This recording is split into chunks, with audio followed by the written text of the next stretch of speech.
fucking delightful. Hello everyone and welcome to another episode of the Roker Report podcast in association with the Sunderland Community Soup Kitchen. It's Gav and you join us bang on full time as we celebrate another victory for Sunderland in the Championship away at Luton Town. An unbelievable performance, possibly the best win of the season. We're going to talk about why and all that, but Martin's with us. Are you as exhausted as me? I can't even get my words out. Are you as exhausted as me? Because I mean, I'm all over the place after that. I mean, towards the end, Jesus wept. I was on the floor in the sitting room. I couldn't watch. It was just It was a bit nervy at certain points, wasn't it? But I think it'll go down as a hard fought win, I suspect, won't it? It'll go down as probably one of the best wins we've had in years, I suspect. I mean, you look at the resilience we had to show. After that first half, we got bombarded. Like, I've never seen us bullied like that in a long time. Absolutely bombarded. Then to come out second half, and I thought we deserved to go ahead. I thought that period between us scoring and them scoring was probably the best period of the game to that point, and then we concede. But then we recovered really quickly with the second goal, and then the way we had to see the game out was just game management, unbelievable. We talk about needing experience in this team and needing experience at this level. That was a team showing its experience, regardless of the age of the players around the pitch. Just hats off to everybody involved. I think it was a brilliant, resilient performance. And brilliant not in the sense that we played unbelievable football, because we didn't. And it was heart and mouth stuff at times, and it was hard to watch at times. But there's not many teams would go to Luton and withstand that kind of pressure and then come away with 3 points the way we did. And we've got the quality in our team to win games in tight situations too. Just hats off to the team. That'll be one of the big wins of the season. Should we go on to have success, we'll be looking back and thinking of this game. I think once that whistle went, I was just absolutely floored. I just so relieved to see the ref blow the whistle. I thought it was never going to come. And just a fabulous 3 points. No, it absolutely is, and I think you're right. Like, if we, whatever we go on to achieve this season, we'll look back at that as being a really big win, big 3 points that we've earned. And you and I have talked before, haven't we, about we need to be a bit more pragmatic away from home and really manage the game well. And I think in the second half we did that. Actually, I think we started doing it in the first half, towards the end of the first half, when Patterson went down. And but allowed us to kind of regroup, didn't it? And look, let's not sort of gloss over anything. I think we could have been 1 or 2-0 down at half time pretty easily, and we probably couldn't have complained too much if we had been. No. But in the second half, I think we came out and we showed character, and you keep looking at different things that we've got, different strings to our bow, and we've seen nice football, we've seen the work rate off the ball and the pressing and all that sort of stuff. We saw mental strength today that we haven't needed necessarily to see so far this season, but like, we showed that in spades. And even at the end, when the final whistle went and it all kicked off, the fact that we all went in and protected each other was great. Like, I love to see that. Like, in the past, sometimes things have been kicking off and we haven't all gone in and looked after each other, and that showed that we were, even at the final whistle, we were prepared to stand up to a very physical threat. And Luton are, people might not like the style of play. I actually don't mind their style of play. I think it's, if your team played like that, it's probably quite good to watch, where you're bullying teams and you're getting stuck in and all that sort of stuff. But we showed that we could stand up to that. You see the stat, how many clearances we made. We made 40-odd clearances, and they made 4 during the game. So it just shows that we were under bombardment for 70% of that game. But in patches we played well when we were able to, and brilliant, hard-earned, well-deserved 3 points. And to get 6 points out of the first 2 away games in that little run of 6 games that we've got, absolutely fantastic. It is, and I think when we go forward from this point, this will be a real point of reference for where we are, because I don't think we win that game last season. I don't think we even win that game the season before. We didn't win this game the season before. We got beaten in the playoffs. We really struggled against Luton, and I think their game plan for this game was very similar to every other time we've played them, and they've more often than not come out on top. And like you said, I don't think we can gloss over it. I do think there were periods in the game where we probably would have deservedly gone behind. Like, say if the ball had hit the back of the net, we would have been, well, fair enough, we've not really played well enough to withstand what they've done. But we did withstand what they'd done. We were resilient. I think all the way from back to front we had to be. You know, even Wilson Isidore at the top end of the pitch, bless him, he barely got a touch of the ball, but there was times when we needed him to take the pressure off, and he did. The lads who played wide, I mean, both the goals came from our wide players tonight, and defensively they were very, very good as well. And, you know, Rigg got himself booked early on and showed real discipline to stay in the game. He never dived in, he didn't have to, but he was still grafting his arse off, and it would have been very, very easy for Le Bris to take him off early in the second half and replace him with Connolly, maybe move Isidore wide, but he didn't. He stuck by him a little bit longer, and he got the goal which contributed towards the win. So go through the midfield. Job, again, brilliant. I think Job was outstanding. I'm just so impressed with him at the minute. I think he's doing so much brilliant. Right. Dan Neil, poor for their goal, if I'm honest. I think it's his man who he loses, and it's Morris who's his man. Not his best night, but he did play one really good pass to Connolly, which I think we could have scored from. Alan Brown, I think, was brilliant. Got stuck in, some quality on the ball. I think he was brought in for his experience and his level-headedness. I thought he played quite well. See, I thought Brown looked really rusty. I thought there was a number of times he gave the ball away where you kind of expect him to keep it. I thought he grew into the game in the second half, towards the end of the second half, and his experience showed. It reminded me, remember that first pre-season game he played, where like nothing came off for him for the first 20 minutes. It was kind of like, I thought he was like that, but you can kind of picking bits out of it. But no, I think like Job was, as you say, brilliant. Like if you look at him, the stature, he plays with stature, and for a lad who's 19, just turned 19, he is incredible compared to he was good last season for large spells, but the step up he's made between last season and this season has been incredible. And then you obviously, if I carry on, go around the defence, I think everybody played well. Trey Hume's second half was brilliant. I thought first half he wasn't so great, but second half he made a couple of massive tackles, one of them which led to the second goal. It was a brilliant tackle to hook his foot round and win it. Superb. And then set us away. Chris Mepham just continues to amaze us. I think he's brilliant. So composed. I mean, you've got to give credit to basically really 09 and Mepham for dealing with their aerial threat as well as they did. Because it was tough at times, and Morris and Adebayo, they're possibly the best two strikers in the league in the air. I reckon so. Yeah, I think they're good. But I think we dealt with that pretty well. And then Patterson, I mean, he nearly gave us a heart attack towards the end when he when he spilled the ball. But I think he deserves massive, massive credit because he was a nightmare for Luton's fans because he just wasted time. And how many times have we had that done to us and it's not went our way? It's nice to see the goalkeeper shithousing a bit. He was going down. He was wasting time when we were under pressure. He made an absolutely fantastic save at one point in the first half. And I think he helped us manage the game out. He played his part. Pato, I think he done really well. He did. I think he made a good save in the second half as well, didn't he? That he just sort of tipped over the bar from a header, I think it was. The fact that he managed the game well, I actually think he might have an injury. The one he went down with at the end after Luke 09 kicked him up the arse. I actually think he might have jarred his knee or something there because I don't think that was... it wasn't a great time to be wasting time deep into injury time, so I wouldn't be surprised if he's got a little bit of a knock. But I just think it just showed that pragmatism that I've talked about, because we were prepared to manage that game whichever way it took to manage it. And it paid off in the end, didn't it? Yeah. I see you've got to win games ugly sometimes, and I think we've actually talked about that a fair bit this season, in terms of like we are winning games in other ways that we haven't really done so much so in recent years. But this was very, very different to any other game we've won this season. I'm just so impressed with the way we carried ourselves. Like, and look, at half time, a lot of people were really pissed off with the way we were playing, but I was fairly content, not so much with when we had the ball. I thought when we had the ball, we were really wasteful and we gave it away far too easily. But it's understandable in many respects why we kept losing the ball, because Luton were just so physical. The press was unbelievable. They were in our faces. When we were trying to pop it up to take pressure off, we couldn't do anything because their centre-halves were just there ready to knock it down and win it. And it wasn't like we were... I don't think we were getting outplayed. I just think it was one of them where we were just being outbattled, and it's not really a criticism because that's not our style. Like I watched Luton in the Premier League last season do this plenty of times to decent teams, and at home in particular on that tight, horrible little pitch. We've suffered it firsthand ourselves when we played them in the playoffs.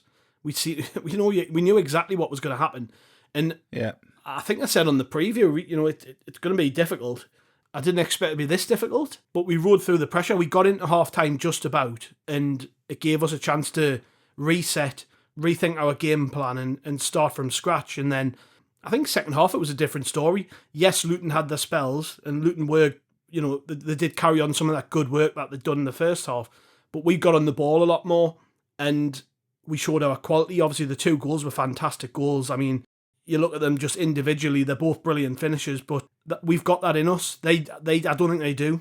I think that's the difference with Luton and maybe us, is that Luton, they're going to battle and go toe-to-toe with most teams, and they've got good players all over the pitch, but they haven't got, I don't think they've got the quality in attack we've got. Well, that's why we're top of the league. We're top of the league, 3 points clear, We're there for a reason, because we've got good players who are putting the goals in the back of the net when we need them to. We're defending when we need them to. Just everything's clicking at the minute, and that's what happens when you're top of the league, right? It's certainly not rocket science. I think we can say at this point, 11 games in, we deserve to be where we are, and it's performances like this which get you there, isn't it? No, that's right. And it's almost a quarter of the way through the season. So 25 points out of 11 games, we're on track to get over 100 points, which would be lovely, wouldn't it? But look, Luton obviously were in the Premier League last year, and I know they've had a crap start to the season, but they're a good side, and they'll be. I still expect them to be in the top third of the league by the end of the season.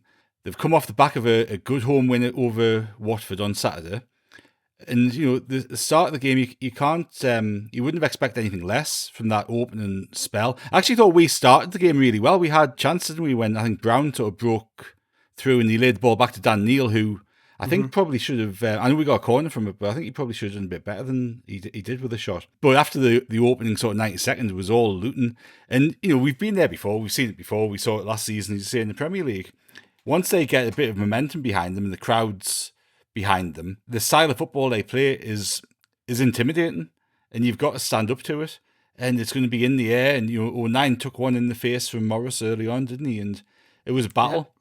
But I always kind of had the feeling if we could ride that out, because whoever goes there is going to have to ride out a period of time like that, and it's how you actually ride that out. And look, I think we were probably, as I said before, probably fortunate not to concede that. I think the goal that they scored just before half time, I would be so pissed off if that was given offside against us, because I just I think it's probably one of those actually that's technically correct. If VAR had it, there'd probably somebody would say the lad in the middle was interfering with play, but I would be so pissed off if that was given against us, I have to say. I would. I think I agree. I think when the shoe's on the other foot, you might say it a little bit differently, but I could see why it was disallowed straight away. I called it when I was watching. I went, well, he's offside. I knew what the offside was for. It wasn't for Morris. It was for Jordan Clark, who does motion towards the ball and does try to win a header. But I think it's probably, for like traditionalists like us who just like the old style of football, like that wouldn't have been given sort of 10, 15 years ago, even further back. Nah. But these days, they're gonna give them now. I think that's just the way it is. Well, you're probably right. I think, as I say, with VAR, it probably is given as offside. I think with linesmen making decisions in real time in the Championship, I think you might get that half the time you probably get the goal. Yeah. So it's interpretation, isn't it? Whether he's interfering with play, and I don't think he was in Patterson's eye line for any significant amount of time. But look, I think that was obviously good for us, because I think a goal for them at that point, it makes the second half a whole different game, doesn't it? But I think when things are going for you, they're going for you, and you have to take them. Yeah, just on that, because it reminded us, just a word for Chris Iwelumo, who has to be the worst co-commentator or any commentator I think I've ever heard. He got. I mean, I've never heard someone talk so much shit. He just talked bollocks from start to finish. Even when, was it the first goal? Yeah, it was. It was Rigg's goal. He was fuming about a foul not being given for something on the halfway line, which was really? It wasn't a foul. Right near the end, that when Clark quite clearly goes flying just to try and get a penalty near the end. Yes, Hume kind of touches him, but the way Iwelumo goes on, you'd think he'd just shoulder barged him like bloody Bill Goldberg in the wrestling, like sent him flying. Honest, it just, in the end, I had to mute the TV at points, because I was just like, I can't deal with this bloke anymore. I was just muting it and then unmuting it, hoping he'd shut up. I taught absolute bollocks all the way through, and he was obviously beside himself when they had that goal chalked off. I don't think he actually saw the lad trying to head the ball, but anyway, he just done me titting. Anybody watching Sky will have heard the same thing as me, and just, yeah, he done me dingering all night, but thankfully he never got what he wanted, which was clearly a Luton win. But yeah, I mean, second half, I think we settled into it a lot more. I think we showed our quality at times. What was kind of ironic was, like, just before we scored that first goal, Iwelumo was slagging us off for not trying to control the ball enough, and it was in a period where we were controlling the ball, and then we score from it, and then he immediately flipped his opinion as soon as RIGG scored. But I mean, it was a great bit of quality from RIGG, wasn't it? I thought he'd lost it a couple of times, and when you say it slowed down, his ball control's fantastic, and one of them situations where you're really glad he's left-footed, because the ball's kind of running away from him, but because he's left-footed and he's used to shooting on that side, he gets the shot away, and it's a great goal from him. I mean, it's not really there. And I know, yes, there's a bit of fortune, because I think it's Chong, isn't it, who gives the ball away and plays us in. But again, good bit of quality from Riggy. Yeah, excellent quality, and he showed some good composure and took it well. And I think, what's that, his third goal of the season already, so 3 goals in 11 games isn't all in big games as well, by the way. way. That's the other thing I noticed. Middlesbrough leads, and then this big games. And it's all big goals in those games. I think it's been the first goal in each of those games as well, isn't it? So It says he's not getting the fifth in a 5-0 win against somebody. He's getting important goals for us. But I was a bit surprised that he started on the right wing. Like, what do you think? I called it actually. I think I said it on the last pod, didn't I? To Chris in the preview, Chris, yeah. I said I can see that coming. Well, we ended off the last game that way. That's what made us think like that. He took off Roberts and put Brown inside and then moved Rick to the way. And it just made us think, is that a sign of what's coming? I'll be honest, I think that was purely tactical. It wasn't to put him there to try and take them to bits. And obviously, he scored a goal from playing further forward, so it's great, it worked. I don't think you'll see him play there much. I just think it was a case of we have to get Roberts out, we have to put Brown in. Riggs played there before. I don't think you're going to see him there much. I think it was more of a case of who we were playing. And I think possibly. This is the first time we've beat a team playing throughout the back. I just think maybe it's Le Bris looking at the way we've played against other teams, sort of lined up in a similar way and thinking, is there a way to combat this? And I actually thought, Roberts has looked tired for a little while. Maybe he needed a night off. And then when we brought him on, he came on and did a job because he took the pressure off a couple of times, where we needed him to. He did, yeah. So, I've got no qualms with it, really. I don't think it's a sign of, like, Riggs going to start playing on the right wing all the time. I think it was just purely tactical. No, I think it probably was. I think it was more about getting Alan Brown into the side for tonight, I suspect. But like in the first half, I was watching, I think we're kind of missing Roberts' ability to carry the ball over 30 yards on the break. There was a couple of times where Rigg got the ball and we could have broken. And it's you kind of again picking little bits out that of course we eventually got the win. I think second half worked a lot better. We played it a lot better, which is probably a consequence of us having a bit more control of the ball, wasn't it? Yeah. But look, I think I mentioned Isidore before, and I actually thought he did get involved in the game, but I think, you're looking at that as well and going, that was a perfect game for my ender to be the battering ram up front, wouldn't it? Yeah. You just hold the ball up and close people down and, be a bit physical. If Wilson's wondering what the championship's all about, he'd be lying in bed tonight. And I think he knows full well what the championship's all about now. Because... Did you not see him booting off on the side when he got subbed off? He was loving it, man. He was. I said it earlier, but we had to become shithouses in the game, and there was a few times we saw a different side to some of these players. I think. You did, and I actually don't think it's about us being shithouses. It's about us standing up to whatever's in front of us. Yeah, and how many times, by the way, on this podcast have we said we don't do that enough? No, absolutely. But, it wasn't us playing against a really nice side and being bastards about it. We were reciprocating what we got, and we had to stand up to what we got. And, they were, for whatever you're saying, I said before, like, I actually don't mind how Luton play because, if that's what you do, that's what you do, and, good luck to you. But they are a physical side. They get in your face, their elbows, their arms, the little pulling people back. How many times did the referee had to have a word with somebody from a corner because they were just so physical? And the fact that we were able to stand up to it and emerge from there with a positive result, but the fact that we stood up to it, and I say it's that I said earlier that mental side of the game, that was the biggest thing that you can take away, because you kind of go, well, I've got confidence in us going anywhere in this league and not necessarily getting 3 points, but standing up to whatever we face. Yeah. And that's such a good quality for a side to have. And, it's now a matter of taking that on and using that as a really good experience for, again, a young bunch of players who are learning. But the fact that you've got people like RIGG, 17, Job, 19, and, you can name all of them, go through the ages.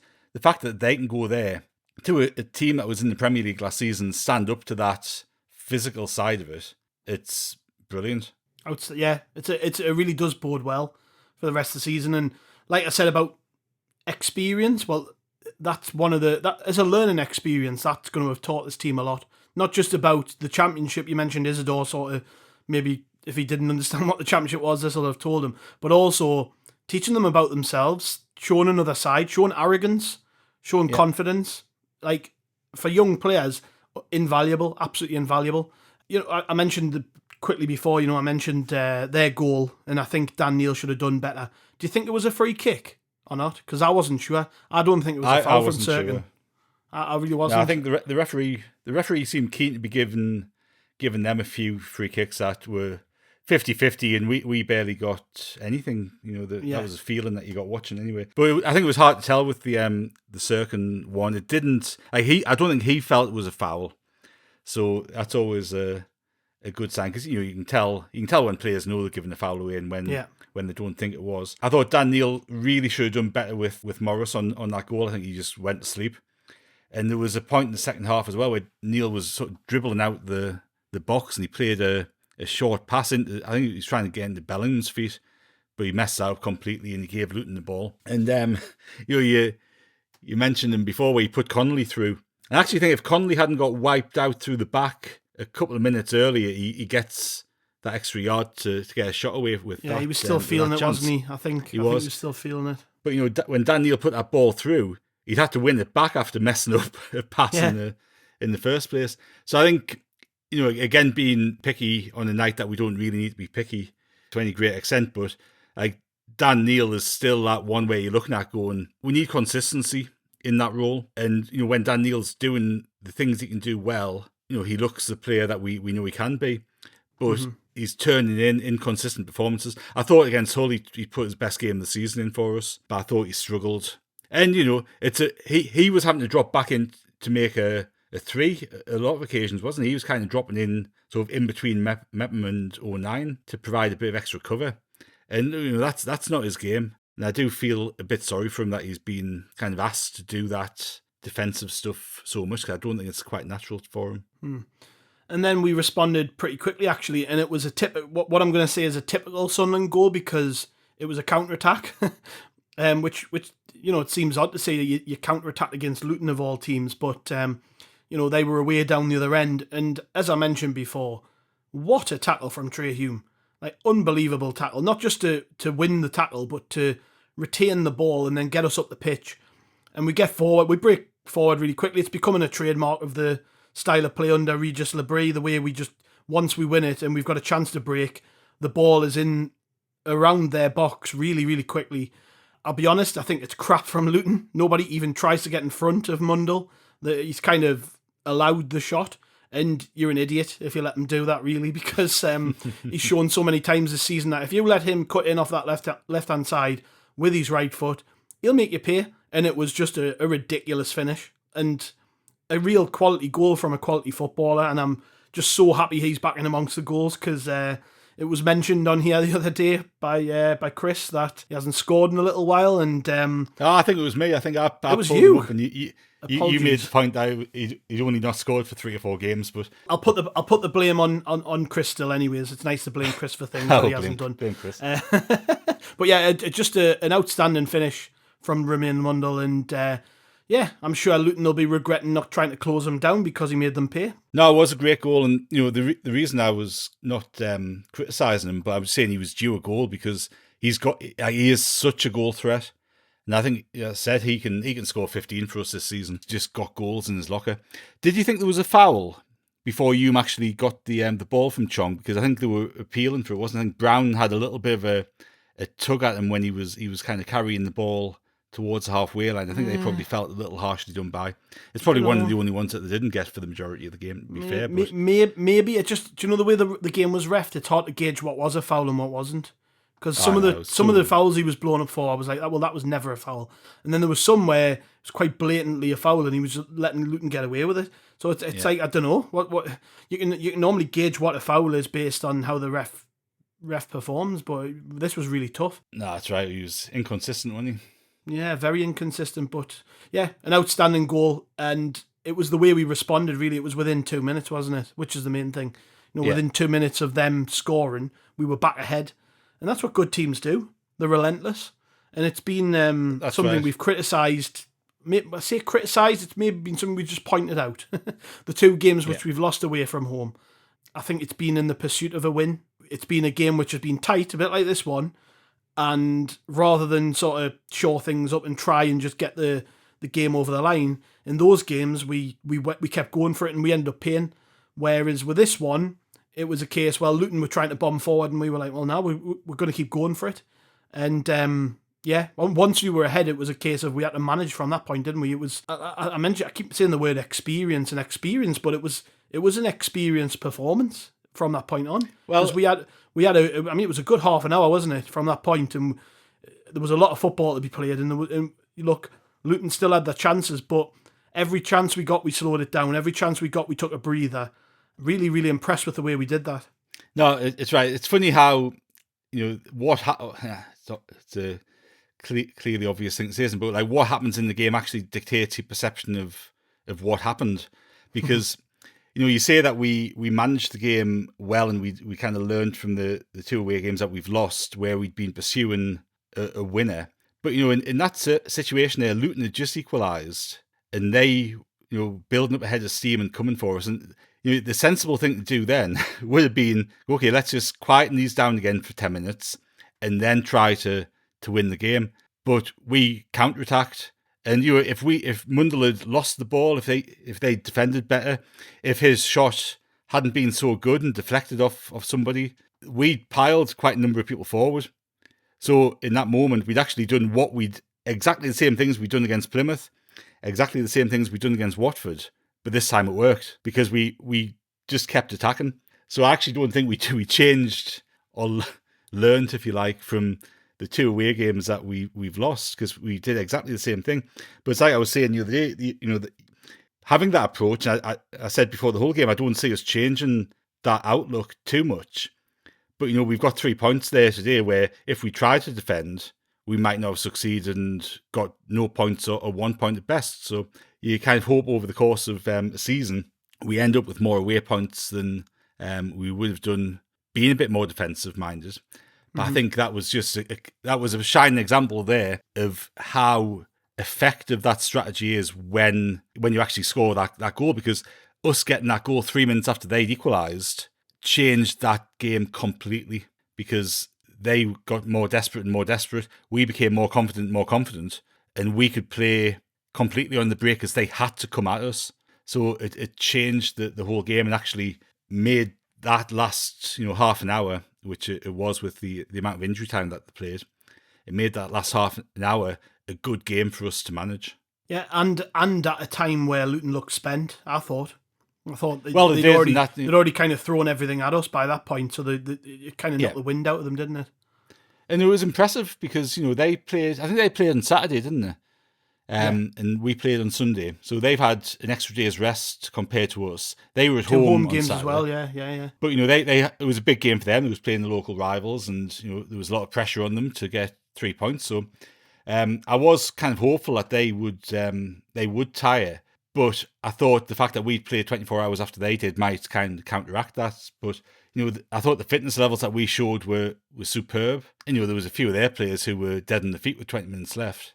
Again, that's a good sign. And once again, we made one change tonight. We haven't seen any sort of significant rotation really. And again, we've got a home game on Saturday, haven't we? So we've got 72 hours or so to recover for that game. So it's going to be another big test on Saturday to get another 3 points. But if we can get a win against Oxford on Saturday, that's such a great little run we're putting together, isn't it?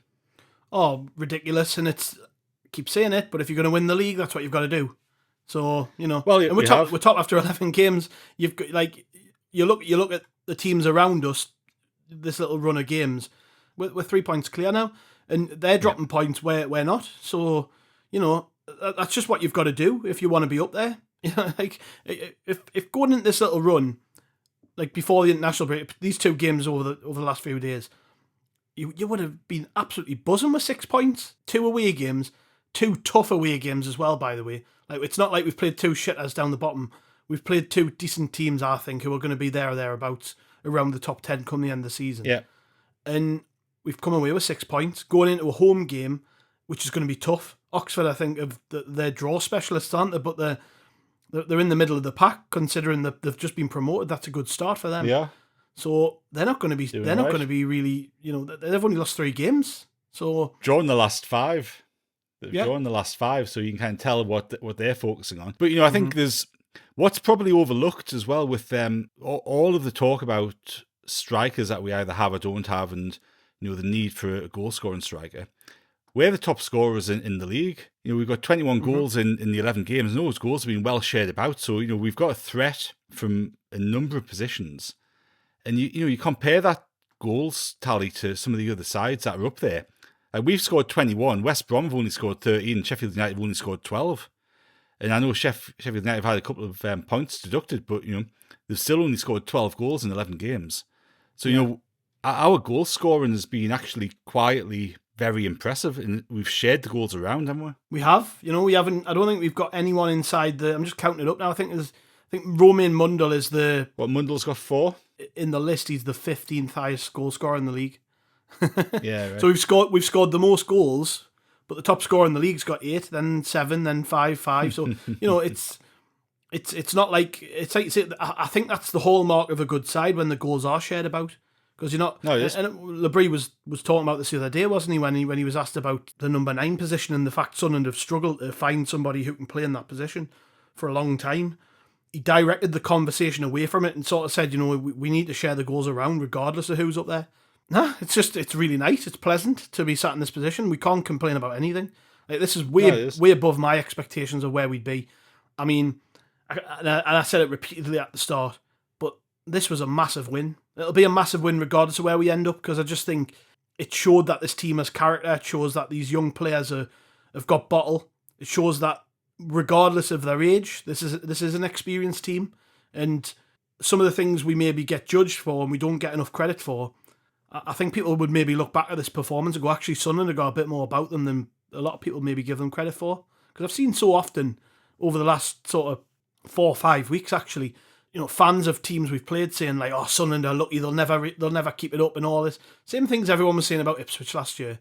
And like, I'll say it again. This is a game we wouldn't have won last year. We wouldn't have won the year before that. This is very different. I think this is a team with a lot of momentum and a lot of belief. Belief is the most important thing. It's more important than momentum, I think. I think if you believe in each other and you believe in yourselves, you will get through big tests like this. And just such a relief to be sat here talking about another win. And it gives you loads of confidence going into the Oxford game. I think that's the big thing as well. We go back to the Stadium of Light now, having picked up 6 massive points, and it gives us such a lift. And, plenty to look forward to going into Saturday now.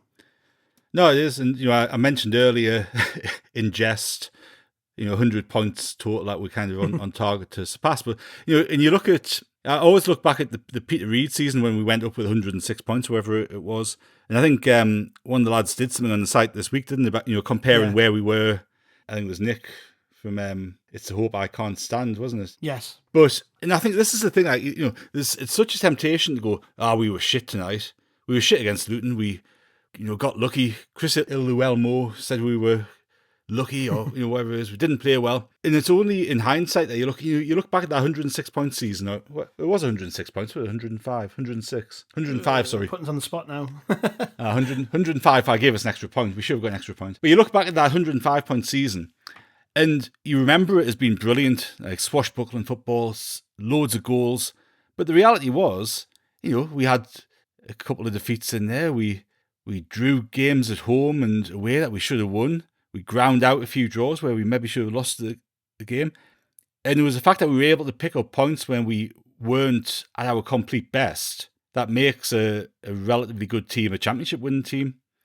And that's the most impressive thing about the game against Luton, but also the Hull game, because, you know, on another day we could have drawn that one or lost that one even potentially. But it's the fact that we can pick up results when we're not at our absolute best. I don't think we played particularly badly certainly in the second half. I thought we played pretty well tonight, but first half we could have been 2 or 3-0 down, as we said. But the fact that we're picking up points regardless of the level of performance, and that shows such good mental strength and such confidence, and that momentum builds and builds and builds, doesn't it? And it just gives you confidence when you face the next tough test, which we'll probably face on Saturday. You know, the chances are, and you know, we've been watching Sunderland long enough. You know, the Oxford game, while it looks probably the easiest on paper, it'll probably be the most difficult out of this run. So, you know, we go into that with the confidence from tonight, and, you know, hopefully take that on and get another positive result. But, you know, given that we've actually won the whole game in the Luton game, in total, a draw against Oxford wouldn't be the worst result in the world, because you're going, well, 7 points out of 9. If you get that throughout the course of the season, you'll win the league. Absolutely. Well, I think I'm going to go for a lie down, cold shower. If I smoked, I think I'd have a cigarette just to try and calm my nerves. A large glass of scotch, anything, just to try and relax after what was a really enthralling and difficult game to watch at times. I mean, like I say, just a massive release, big 3 points, gives us lots of confidence going into Saturday. And I'm going to try and zone out now. I don't think I'll be able to sleep. It's going to be like 3 a.m. I'll be sat up, thinking, petrified that Luton are going to get a set piece in my sleep.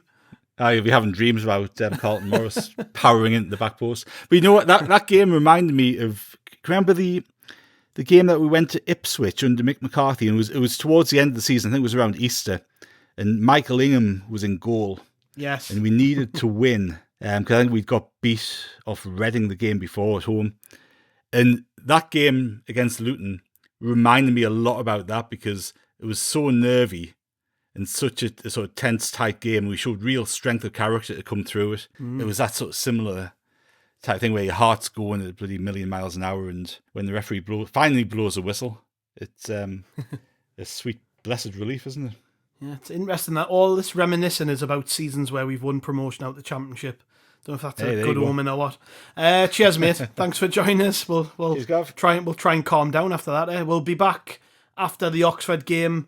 I'm not going to be doing a preview, I don't think, because if I have to think about Sunderland anymore this week, I think I'll have a nervous breakdown. It was fantastic. It's great to be sat here being top of the division and buzzing with just winning all the time. It means you can never get bored of winning, can you? So cheers, Martin. Thanks very much for joining us. Thanks to the listeners. We'll be back after Oxford. We'll see you then.